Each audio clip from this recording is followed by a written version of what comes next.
This is Bleav in Buckeyes. I'm Bryant, All-American cornerback Chimdi Chekwa. This show is brought to you guys by FanDuel. And Chim, the draft weekend is done. It was over in Pittsburgh in the Steel City, but our Buckeyes, they went over there, they dominated, they killed it again with 11 guys getting drafted.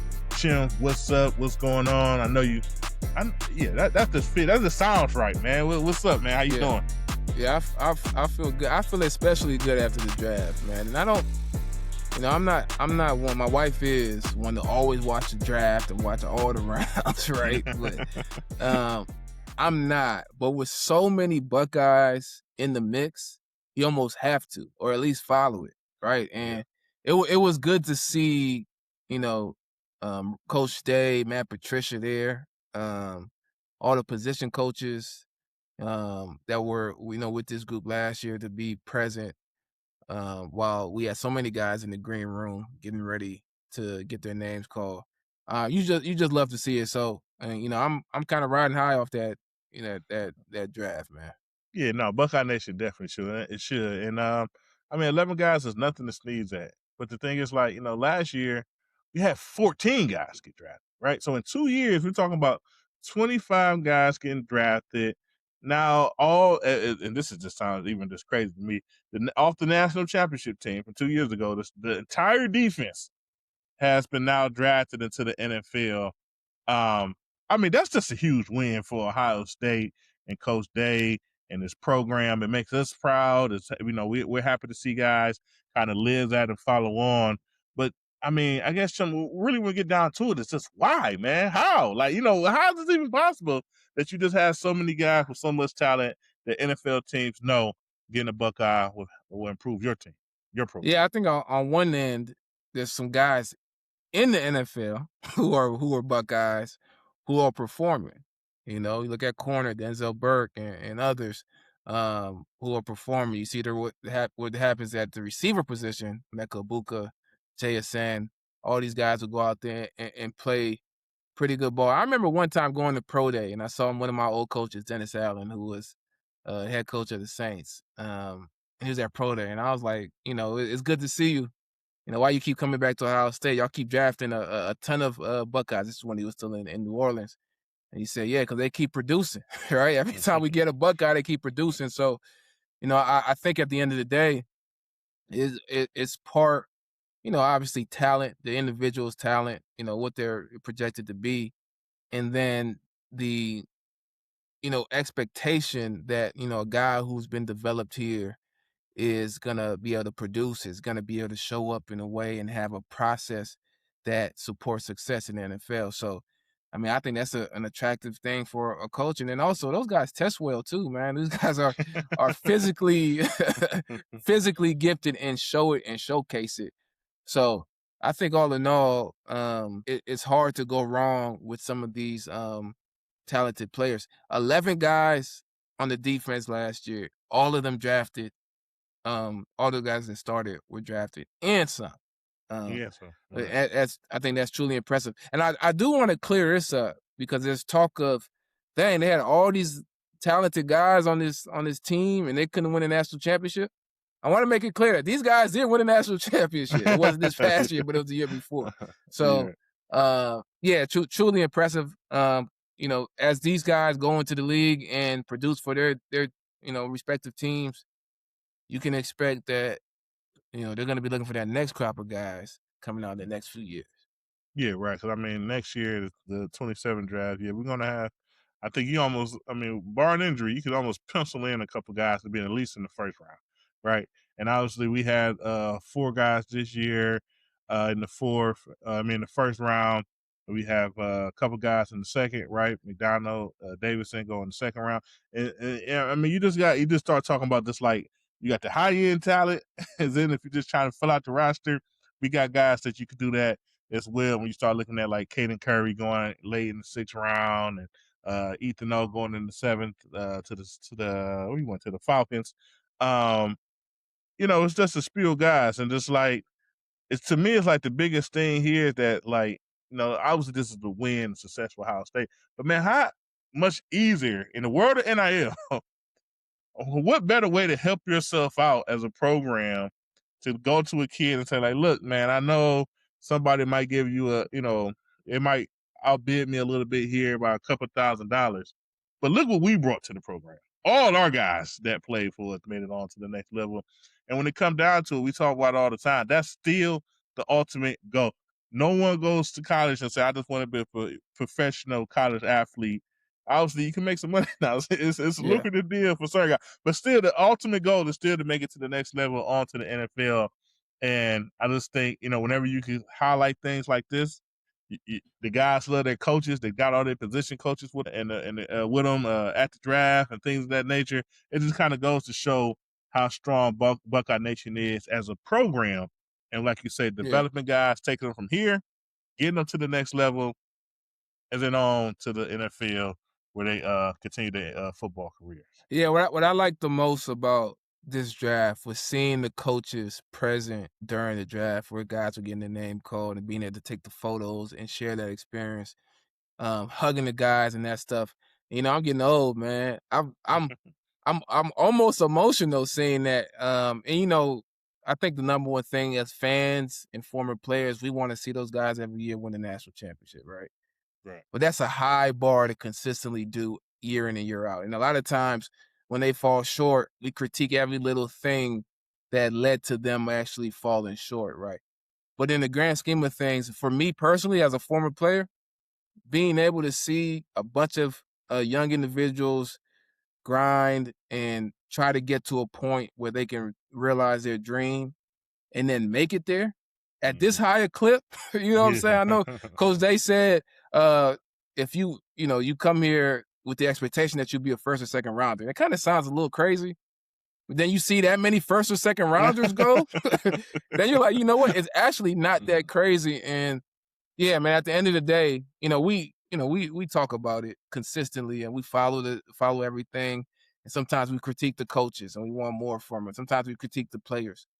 But at the end of the day, man, I gotta tip my hat to the coaches, one, for being able to support these guys in their development as football players. And then when you listen to them talk about their process at Ohio State, getting them prepared to this point, that to me is the number one thing on these coaches prepare me for this moment. They prepare me for this process. And that's part of the reason why guys get drafted. Ethan O went 7th round, right? He didn't really play much. And how does a guy who doesn't play much, go 7th round? There's a few reasons, but one aspect of it is in that postseason pre-draft process, you go out to the Senior Bowl or whatever game, and you perform in one-on-ones. You compete and you perform during practices. You go to the combine and pro day, and you perform, and that's your resume. And somebody has to prepare you for that moment. So, shout out to the Coach Mick, the position coaches, all of them across the board for getting those guys ready. That's what it's all about for me, man. So I tip my hat to the staff and the program. And yeah, what better way to recruit future talent by saying, look, this is your goal. We are at least top 2 and likely number 1 at getting you from where you're at now to your ultimate goal. And in the meantime, we're going to compete for national championships. So yeah, it was great to see. Right. And speaking of national championship, FanDuel has already dropped the way too early odds for the 26-27 season national title. And guess who happens to have the best odds? Ohio State. Surprise, surprise, at a plus 550, followed by Notre Dame at plus 700. Then behind that, you got Texas, Indiana, Oregon, and the round out the list, Georgia and Miami's on it as well. But that's what we expect, right? We are known to be a program to reload, right? Not going through a rebuilding process and things happen here. We expect to have young guys that are here, learning, improving every day, and then also competing. I think that's a huge thing that we have to say here is that when it is a new position that's open, we let guys compete. And Coach Day, you kind of obviously the quarterback race is always the loudest thing, but when there's an open spot, hey, we're gonna let guys compete into the fall. We're not making this. We might have brought this guy in off of NIL, so in our minds, we know what things are going to be skewed, but hey, he got to go out there and show us day in, day out that he can kind of handle the job. And I think that competition always bring the best out of our players. And you, Yep. once again, you see it on Saturdays here in the shoe. And then once they get their opportunity in the NFL, a lot of guys are taking that opportunity and shining and running with it as well. Competition unlocks greatness, man. When I got to Ohio State, honestly, I wasn't good enough to play at Ohio State. Um, I had a position coach. I had coaches supporting development and all that stuff. But honestly, I think the thing that was most impactful for my development was watching Malcolm Jenkins, right? Was watching some of these other corners play and saying, you know what, I don't do that well enough. If I'm going to actually get on the field, I got to be able to do that as good as he can do it, just to even be considered. And I think that competition, allowing everybody to compete, right? Like there's this idea that Ohio State has a ton of talented players that go into the draft, but they recruit a ton of talented players, right? That's not always how it works, right? Like, yeah, if you recruit more talented players, you're gonna have more guys going into the draft. But the reality is, I mean, I know some 5-star talents that never really played college football. I know some 5-star talents that I grew up with that never really got the opportunity to get to this level. And it requires, development and real competition and real opportunity to allow the cream to rise to the top in order to um, get so many individuals in position to get drafted. So, yeah, the start of it is recruiting talent, but that's Yeah. not enough to be able to get this many guys in that position. Yeah, no, right. And it's like you said, you got to kind of have like that perfect mix of things, right? You got to give guys opportunities, but you got to also be taking care of them off the field, right? If you got a little bit of an Yeah, injury or something like that, you got to make sure you're healing them up. You make sure you're healing up correctly, right? You're not forcing them back out there, and that injury is compounded. And then what are you teaching them, right? Who is teaching them, right? Who are the position coaches that spend the most time with the players? What are they going over? What are the things that they emphasize to bring onto the field that make you that player that kind of get you to the next level? Because it's like, obviously we seen guys improve, right? We seen guys like, K-Mac, right? K-Mac, this is his first year really being a starter. And him just kind of just blowing it out the water, right? He was kind of known for one thing over his Ohio State career, like, pushing guys back in the goal line. But then this turned that to a fantastic season where he's like third or fourth on the team in tackles. He got yeah, tackled for loss. He's getting it after the quarterback. And he still has that thing, right? That he does very well in short yardage situations. And I just obviously the draft didn't go quite the way he hoped, right? He went a first round guy, but he'll be in there. But that pure emotion, right? Because, say come back the next day, we're still going to give you a hug. He go top 5 in the second round. And that pure emotion of like, hey, I did it. I put the work yeah, in. I improved. I got better at these things. And now I'm on to my ultimate goal, being in the NFL. He's down there with CJ Stroud, the Houston Texans. So, with that yeah. defensive line, you can't help but make some plays. Texans love their D lineman. They care They nothing love about their that D offensive lineman. line. They go make sure that defensive Mm-hmm. line is top tier. Yeah, I want you to talk a little bit about Coach Ginn and Auburn Reese and that process, because Auburn Reese, the first Buckeye off the board. The second Buckeye off the board. yeah, First defensive player for the Buckeyes off the board at number 5. And he got interviewed after getting drafted, and he just talked about kind of where he started, right? yeah, Four yeah, point four GPA, wasn't really, wasn't really seeing the future for himself. And then transferred to Ginn Academy, locked in with Coach Ginn, and that really started his process to which it's crazy. That started his process for him actually getting to where he is today, which is a top 5 pick in the NFL draft. So just from your perspective, what what does Ginn do yeah. that supports this type of transition for a player to get him to this point? Yeah, right. So so you brought up the interview, and it's funny that he brought up something Arvell did that might have been skipped over, but I promise it means a ton.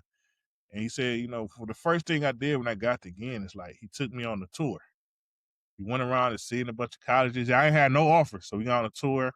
Took me around and seen a bunch of colleges, and at these colleges you usually do a little camp, right? Do a little workout, meet some of the guys there. For kids that's like that grew like we grew up, in that inner city Cleveland, that exposure is everything. Yeah. Because you just don't know it exists. All you know is the block, the corner you're around, and the people that's there, and you see the people that's there, you see how they're doing. And like I said, then you go on to a school, and that school, they don't quite have the program that, well, no one has the program that Gid has, but you don't have that program, so you don't have that support. So guys are just kind of doing whatever, right? You just kind of check the box to the day, you do it for 4 years, and you're off with life, right? And I say bubble because that's the only bubble you know. Yeah. Coach Ginn does a great job at always exposing, and he does this for everyone. Like he does this like for Arville Reese, but he also does this for his entire team whenever they travel or take a game somewhere in Florida or something like that.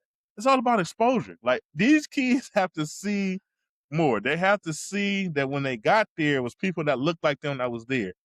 You know why? That means you could do it too, right? It's not some type of anomaly or some type of hocus pocus thing that got them there. It was tangible things. I showed up to class. I got my GPA somewhere where I could be eligible to go to college. I worked out. I got bigger. I got stronger, so I could make myself a good football player. If you're talking about someone that's actually playing the game, you got to college to take those same traits on to college. Because obviously, Aubrey Reese could have in this transfer report, he could have easily been out of here, right? I mean, he took essentially sitting down 2 years before he actually got on the field. Yeah. And if you look into the story of his NIL, he really wasn't getting paid much, right? He just kind of just sitting there learning and developing. He could have easily been out the door, but he stuck to the program. He kept learning. He kept improving. Got a coach in there, Coach Patricia, that kind of unlocks some of the things that he could do. A couple years with James Laurinaitis as a linebacker coach, and now look at you, top 5 pick in the draft. Maybe that NIL dollar, that bag you would have chased. Yeah. Does not compare to that top 5 draft pick that you was able to kind of come in. So it was always super cool to see Coach Ginn in the draft room with Arville Reese there. If you missed our live, he's now the highest drafted Glenville athlete at going number 5. We had several other guys go in the first round. Dante Whitner, Ted Ginn, Marshawn Lattimore, but he's top going number 5 to the Giants.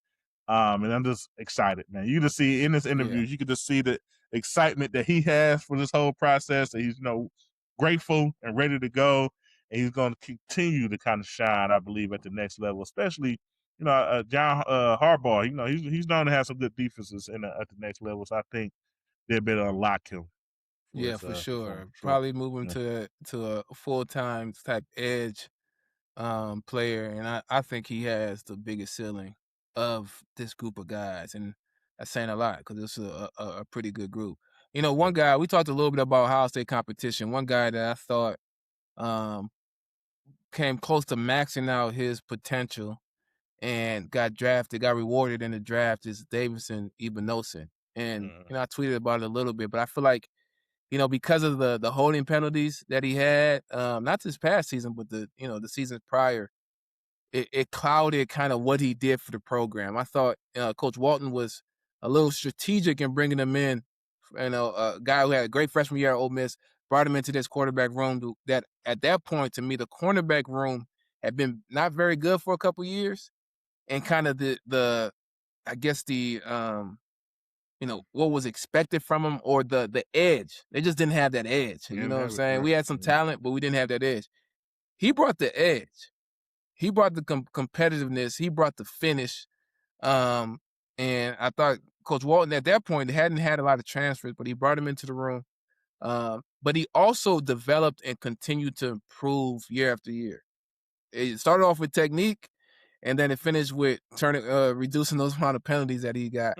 And put himself in a position to be a second round pick. So I thought, I was super excited to see him get his name called in the second round because I thought that's where he should end up. So that was big time. So I was happy to see that. Oh yeah, no, for sure. And I mean, I guess I don't know. I just feel like that I don't want to chip anybody. I just want to say all the guys and where they ended up at, right? So Cardinal Tate, obviously first off the board to Tennessee Titans. We talked about Arville Reese. Sonny Styles goes to the Commanders at number 7. We just missed out on having 4 players in the top 10 picks, but Caleb Downs goes to the Cowboys. I don't know. That just feels like a good situation for him. Like he could really take off to be a star there. Then we got K-Mac to the Texans, Max Clear, pick number 61, second round to to LA Rams. Then obviously Davidson goes second round as well. The Buffalo, Will Merrick to the Dolphins in the third. Then Lorenzo Styles to the Saints in fifth. Caden Curry, he can just go home. Katie Curry is to Yeah. the coast, Indianapolis. So it's like a short drive for him. And Ethan O, seventh round, goes out to the Falcons. There's some other guys that was going through the process. And Taiwan Malone goes free agent to the Saints. And also CJ Donaldson goes free agent to the Saints as well. They kind of close out our guys. I guess the guys you expect to kind of go on to the next level for this class, man. But yeah, man. So let's talk about this a little bit because it's fun. It's the draft, and honestly, I think overall we give our Buckeyes an A. They killed it. But man, Yeah. is there a couple guys you feel like maybe as a team player, I don't know, dropped the ball a little bit when it came to the draft, and maybe want to throw them a grade or certain things they could have maybe Yeah. thought about doing a little bit better, I got my cut group of themselves out in this draft grades, process. man. And honestly, and this is not just team draft grades. I want to start off with non-team draft grades, and I want to start with the Styles parents, family, support system, right? Yeah. One, obviously both Sonny Styles and Lorenzo Styles, in terms of physical talents, they have a ton of it, right? Sonny Styles is just I don't know. He's a creative player, and then Lorenzo Styles with a 4.2 40 is an elite athlete as well. But having both guys drafted, Lorenzo Styles, who was a receiver at Notre Dame, transferred to Ohio State. When you saw it, you're thinking like, oh, maybe he just wants to finish his career at Ohio State. Who knows if he ever gonna get a chance to start? Starts at that nickel position, taking over for a guy who had a good year the year prior. Has a really good year, then caps it off, and was hurt all year with shoulder. I think he had to have surgery after the season. Caps it off with a great pre-draft process, 4.2 40, gets drafted fifth round. So shout out to the Styles family. I also want to give an A to the Cowboys. So I thought the Cowboys had a really good draft. Yeah. And I will say, new defensive coordinator. I always said, people talk about, is Caleb Downs the best talent in the draft, or is he not? My take is always, he is if he's in a scheme that's going to maximize his intellect, his IQ with his talent. And I think the Cowboys' new defensive coordinator, who's going to have a defense that has tons of multiples, tons of versatility, really got kind of their quarterback of the defense. And I thought, you got him at 11 too. Like, you didn't have to go super high to get him. But I thought if they were to pick one player, that would be their number one player in the draft. Given the Cowboys need to improve defense, they got a new D coordinator, and that D coordinator needs their quarterback. So I thought they have an A. I will give a D or low grade to whoever was the team or the agent who recommended guys don't run the 40-yard dash. And I'm talking about Denzel Boston. Yeah. Yeah, Denzel Boston in general, got so picked by Cleveland. Guys didn't compete. They kind of got hit this season. Yeah. A guy with first round film and a age where, you got, I don't know what year, 3-4 years to get a speed coach, focus on perfecting your start, your 10-yard, your 15-yard, just forego the 40 and completely, and not just at least show the teams that what I put on film is what I actually am. I thought that was a bad move. He ended up getting picked 39. I think he's gonna have an opportunity to have a really good career. But I think if he had a decent 40, he's a first round guy. He went to my Cleveland Browns, man. So the career path is going up, man. But hey, man, I got to shout out to Steelers. Right, you giving out good grades. This was funny. And I'm a Browns fan, so I kind of got to cheer against the Steelers, right? That's not my favorite team. They got a lot of Buckeyes and things of that nature. But I just thought it was funny. You talking about people doing things right, and the Cowboys winning the draft. I think they might have put a fast one on the Steelers. Steelers called Mekhi Lemon, said, "Hey, we drafting you." While he's on the phone, he's like, "Hey, why the Eagles call him?" Trade happens, Cowboys trade out a pick, and they take the guy Lemon, steal him right from the Steelers. God, you gotta love it. But man, I don't know. It's also one more thing too. Like you said, I feel like this year and we've been seeing this, right? Time and time again, we get more and more guys not doing things like in that pre-draft, right? Not running 40s, not doing certain things, not doing pro days and things of that nature. And I don't know, some guys kind of got hit by it. But I also want to throw out there was another year where I feel like certain guys that had a lot of buzz on them before the season got to the draft and they kind of they failed. And be frank. And I'm looking at quarterbacks here, Drew Ayler and Garrett Nussmeier out of LSU, who before the season, like you almost could write Yeah. these two guys down as being maybe first off the board. And obviously Ayler falls to the third round to the Steelers, and Garrett all the way back to I want to say like the seventh rounder. So is Yeah. this another year of the NFL just hammering guys? That's not. I don't know, because Drew is kind of mobile. I don't know. What's your thoughts on that? On the exact process. Obviously, we watched Drew a Yeah. lot, and I think he always kind of left a little bit out there. But what's your thoughts? I don't know. Yeah. Yeah, interesting enough, Drew is a very beloved, has always been a very beloved talent, just based on all his Yeah. attributes, right? Nussmeier has actually performed at a high level, and then he had a injury situation this year, and that might still be an injury concern for him in the future as well. So I think that might have impacted him as well. While Drew Aller, I always say, like, a lot of times less is more. Less film. Once you are considered a good prospect, less film is more, because you leave it to the GMs and the coaches' imaginations as to what you can be, versus actually showing them what you are, right? So I think Drew Aller actually not finishing the year at least kept him from, not falling more in the draft, versus Nussmeier playing a lot, but hitting this peak and then going the opposite direction, and also having some concerns about the health moving forward, led to him dropping. But the interesting thing is, it's hard to do less now in today's college football, where early on, maybe if you went to the draft, you get drafted earlier. But also, if you stay in college, they're going to pay you a lot of money too. And you get to continue to develop. Yeah. So guys got to make that decision. Dante Moore could have probably been a first-round quarterback this year, but maybe he wasn't ready. He can get paid in college and stay another year, but then he could hurt his draft stock next year if he, it's no longer left to their imagination. He actually shows them that, I'm probably not who you actually think I can be. So that's the change, is that a lot of guys who in the past would have left early, and who knows where they got drafted. Nowadays are staying in college a lot longer. And it's really making those later rounds, 5 to 7 round, kind of fall off in terms of the level of talent that's out there. When we played our draft, Cam Newton, Richard Sherman was a 5th round pick. I got drafted before Richard Sherman, You had guys leaving early as juniors that had great careers that went undrafted, right? The talent pool was so much, because everybody's in a rush to go make this money in the NFL because there's nothing in college, right? Now, underclassmen can stay in college for another year, actually make more money than they would if they went to the NFL, got drafted in the later round. Yeah. No, yeah, that's definitely interesting to you hear guys like Will Howard talking about going to the NFL, going to the Steelers and taking a pay cut, right? CJ Carr, same thing. Yeah, at Notre Dame, I had these things, and I went to the NFL, and I have a lot less. But that's just really, I guess, the name of the game. But but once again, though, it's truly shout out to our Buckeyes and our program for having another successful year in the draft.